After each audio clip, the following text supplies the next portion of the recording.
दोस्तों अगर आप बिहार से हैं तो आपको पता ही होगा एक न्यूज जो कि मधुबनी जिले के लौकी थाना से ताल्लुकात रखता है। दोस्तों, बीते दिन लौकी थाना क्षेत्र अंतर्गत लौकी बाजार में भीषण डकैती की घटना को अंजाम दिया गया था। इस डकैती में बमबारी की भी घटना हुई थी।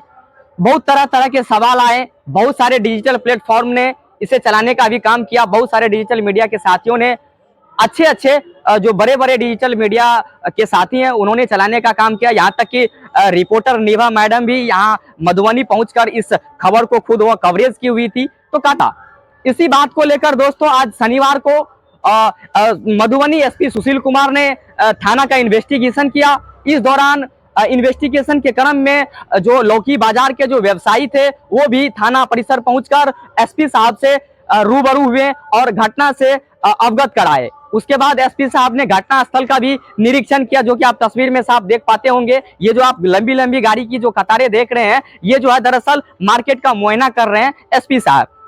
तो दोस्तों इसके बाद एसपी साहब ने बहुत बड़ा खुलासा किया है। एसपी साहब ने इस घटना में जो है बताया, ऐसा एसपी साहब के द्वारा बताया गया कि इस घटना में देश ही नहीं बल्कि विदेश से भी लिंक जुड़ा हुआ है। तो दोस्तों यह बड़ी खबर हम आपको बता रहे हैं क्योंकि लौकी एक ऐसा मधुबनी का थाना क्षेत्र पड़ता है कि उनसे महज 1 से 2 किलोमीटर की दूरी पर जो है आप जाएंगे तो नेपाल का बॉर्डर आ जाता है। लिहाजा उस साइड आप जाएंगे तो हमारा हिंदुस्तान का बॉर्डर का सीमा समाप्त हो जाता है और नेपाल का जो है सीमा जो है प्रारंभ हो जाता है। तो कहीं ना कहीं नेपाल और हमारा जो है बिहार जो है सटा हुआ है। और खास करके लौकी की हम बात कर ले तो लौकी जो है सीमावर्ती क्षेत्र है।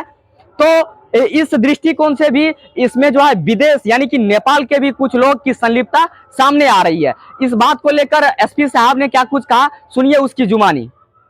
अभी यहाँ पे एक डकैती घटना हुई थी और उसमें जो है जो गैंग है उसकी पहचान की गई है। उसमें बेसिकली जो है नेपाल के गैंग है वो इन्वॉल्व थे। जो लोकल लोग थे, लोकल लोगों में गिरफ्तारी हुई है, 3 लोगों की गिरफ्तारी हुई है। उसके अलावा वही गैंग जो मोतिहारी में घटना किया था, अभी मोतिहारी में भी जो हाउस डकैती हुई थी उसमें भी वहाँ एक पकड़ा गया है और एक सीतामढ़ी में पकड़ा गया। तो इस घटना से जुड़े हुए 5 लोगों की गिरफ्तारी हो चुकी है। जो नेपाल के गैंग है, जो नेपाली सिटीजन है, उसके ऊपर हम लोग कार्रवाई करने के लिए वहाँ के संबंधित जिले के एसपी को हम लोगों ने लिखा है।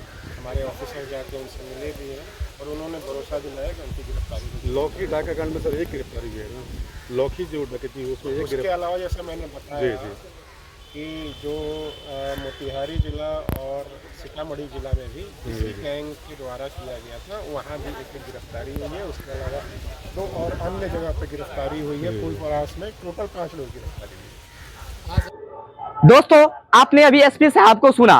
एसपी साहब का साफ तौर पर कहना है कि इसमें कुछ गिरफ्तारी हुआ है और विदेश से भी लिंकअप जुड़ा हुआ है और जिन्हें गिरफ्तार करने के लिए जो एक प्रोसेस होता है, क्योंकि मुल्क अलग हो गया, क्योंकि हमारा भारतीय संविधान अलग है और वो जो कंट्री है नेपाल उनका संविधान अलग है। तो इसी दृष्टिकोण से जो है वहाँ जो कानूनी प्रोसेस होता है तो वहाँ से गिरफ्तार करने के लिए हमारे इंडियन पुलिस को जो है या यूं कहे तो हमारे बिहार पुलिस को कानूनी प्रक्रिया से होकर के जाना पड़ेगा। इसलिए थोड़ा बहुत समय लग रहा है, ऐसा एसपी साहब का कहना है। और बहुत जल्द एसपी साहब ने सभी को आश्वासन दिया है कि गिरफ्तार जो भी इस घटना में संलिप्त है, जो भी इस डकैती कांड में संलिप्त है वो गिरफ्तार हो जाए।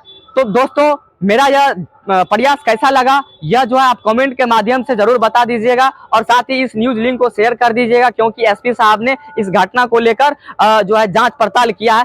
तो कहीं ना कहीं बिहार के चाहे देश के कोने कोने तक ये न्यूज जाना चाहिए और सभी को पता होना चाहिए कि इस इतनी बड़ी घटना पे जो है बिहार में वहाँ की पुलिस, स्थानीय पुलिस और स्थानीय वरीय अधिकारी क्या कुछ एक्शन लिए हैं और क्या कर रहे हैं।